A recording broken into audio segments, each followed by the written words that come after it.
Welcome, everybody, to the Redzone Report, right here on the Built-in Buffalo YouTube, X, and Facebook pages. Brought to you by Monster Energy. Unleash the Beast. Guys, we're talking AFC East today. Let's get this show started.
Hey, everybody, it's your man Izzy right here on Built-in Buffalo, whether you're on Facebook, X, or YouTube.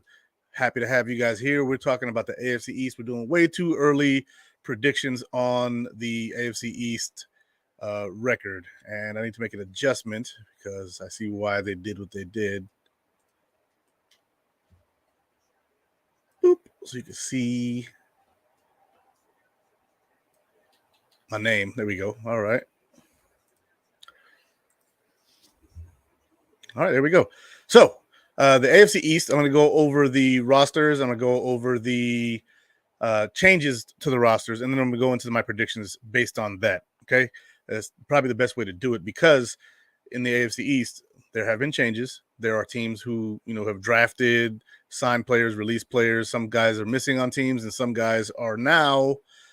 Well, they're the roster. It is what it is, right? We've lost Jordan Poyer, Micah Hyde, Tre'Davious White. We've lost, Stephon Diggs, Gabriel Davis, a few other receivers who didn't do very much for us this past year, and we, decided to go a different route. And so have a bunch of the other teams in the AFC East. Some of us have made more moves than others. Some of us have made bigger moves than others. But we'll get there. And before we get started on that, I want to shout out to some common folks who are in my videos. And when I say common folks, I don't mean to call you commoners. I'm saying you guys are usually on my stream. And Sandra King, good evening, Izzy and Mafia. Heck yeah. And David Highland, welcome back to the broadcast, guys. Good to have you guys back. And you guys can feel free to interject and, send me a comment, and I'm happy to address it, and give feedback. So probably might not get to all of them, but, got you guys know I do my best to do that. So we're going to start with the lowest ranked team from last year in the AFC East, and that was the New England Patriots and what they've done. So starting from March 14th, I'm not doing guys that they kept or whatever. From March 14th on, they signed unrestricted running back Antonio Brown, tight end Austin Hooper, offensive lineman Mike Nwenu, at linebacker Sione Takitaki, who I liked coming out of BYU. I really liked him, especially after seeing his combine performance. He looked good to me. Then they got Jacoby Brissett back. He did his tour of the NFL, and now he's back. They re-signed linebacker Anthony Jennings, guard Nick Leverett, and defensive tackle Armon Watts. They signed KJ Osborne, solid pickup there. They brought Kendrick Bourne back. They signed safety Jalen Hawkins and Mike Mitchell Wilcox. Offensive lineman Connor McDermott, we're familiar with him. He was on our team for a little while. It was a thing we had. We had Big McDermott and Little McDermott. Big McDermott, being whichever one you think, the coach or the player's offensive lineman. So do with that what you will. Linebacker O'Shane Zimenez. Kicker Joe Sly, quarterback Nathan Rourke. Ooh, y'all thought I was going to say Peterman for a second, didn't you? Nah. Then they brought in their draftees, or some draftees, cornerback Marcellus Dial, QB Joe Milton III, who I think if he sits on a roster for a few years can maybe become a good backup in the NFL. Tight end Jaheim Bell signed 9 rookie free agents in Deshaun Fenwick, Caleb Ford, Zuri Henry, John Trey Hunter, defensive end John Morgan, safety Del Pettis, center Charles Turner, cornerback Mikey Victor, and tight end Jacob Warren. Those guys are all rookie free agents, so I don't know how much of an impact they'll make. There's a chance that one of them does, just like they have for us. And yeah, I'm happy to go over these. This is going to be the boring part of the show. Rookie wide receiver Javon Baker, who I know a lot of Bills fans wanted to draft. They signed, after drafting, of course, quarterback Drake May and tackle Caden Wallace. They signed rookie free agent David Wallace and released offensive lineman Andrew Stuber. They signed 4th-round pick Layden Robinson, signed rookie free agent wide receiver Jaquay Jackson, and released wide receiver TJ Luther. They claimed linebacker Steel Chambers off waivers from Detroit, so I guess they drafted him or signed him after the draft and then let him go, and then the Patriots picked him up. Ooh, I actually liked Steel Chambers coming out. They released rookie linebacker Jay Person, signed 2nd-round pick Jalen Polk, released guard Ryan Johnson, and signed guard Liam Fornadell. Interesting name there. Anyways, those are the Patriots' additions and subtractions from the league year, right? And then the 3rd-ranked team in the division this past year, who a lot of us are predicting to be the biggest competition for the Bills in the AFC East this year. Coaching aside, if Aaron Rodgers can stay healthy, the Jets may just do some damage in the NFL, and they have an easier schedule than both the Bills and the Dolphins. So we'll cross that bridge when we get there. All right, they have a much smaller list, but I don't know if it's fewer players because a lot of times the lines that they're giving you have many players. So on March 14th at the deadline, or at the impending league year, they signed defensive lineman Lecky Fotu, defensive lineman Javon Kinlaw. I didn't know he went there. Okay. Offensive lineman John Simpson, offensive lineman Morgan Moses, quarterback Tyrod Taylor. Interesting. Re-signed punter Thomas Morstead, and offensive lineman Jake Hansen. Released wide receiver Corey Davis. Didn't know he was still in the NFL, honestly. So good for them. They brought back kicker Greg Zuerlein. They signed offensive lineman Tyron Smith from the Cowboys, who's a very good offensive lineman. He was elite in his prime. He's been hurt a lot lately, but Tyron Smith is now a New York Jet. The same goes with the guy they picked up after him, Mike Williams, wide receiver from the Chargers. Excellent when he's on the field, but he's rarely on the field. And so we'll see what happens with them. He now has Aaron Rodgers throwing him the ball. And so Aaron Rodgers does not have the habit of throwing his receivers into danger. So we'll give him that much credit. They brought back Solomon Thomas. They signed Jalen Holmes, defensive lineman. They signed linebacker Hassan Reddick. Then they signed safety Ashton Davis, signed defensive lineman Austin Deculus, traded Zach Wilson to the Broncos. That's going to be interesting, isn't it? They added offensive lineman Olu Fashanu, Malachi Corley, wide receiver, running back Braylon Allen. I'm guessing this is the draft. Quarterback Jordan Travis, Florida State. He was injured, so he probably won't see the field this year, even if Aaron gets hurt, which is why you bring in Tyrod Taylor as your true backup this year. Running back Isaiah Davis, cornerback Quintez Stiggers. I forget where he went, but I was definitely talking about him at one point. I think he was in the UFL or the XFL, and then he ended up coming back. He's from Georgia, I know that. They brought in defensive back Jalen Key. And, yep, there's that. Then they signed cornerback Shamar Bartholomew, safety Al Blades, linebacker Jimmy Ciarlo or Ciarlo, Ciarlo, wide receiver Tyler Harrell, QB Pee Wee Jarrett, linebacker Trey Jenkins, edge rusher Tyreek Johnson, cornerback Miles Jones, offensive lineman Brady Latham, edge rusher Braden McGregor, who I actually liked him coming out too. He's got a good motor on him. I don't know if he's got the skill though, but he is a try hard guy. He's going to give you all his effort. So that's probably a pretty decent pickup. Wide receiver Marcus Riley, tight end Lincoln Sefcik, linebacker Jackson Sermon, defensive lineman Leonard Taylor III, who I liked coming out.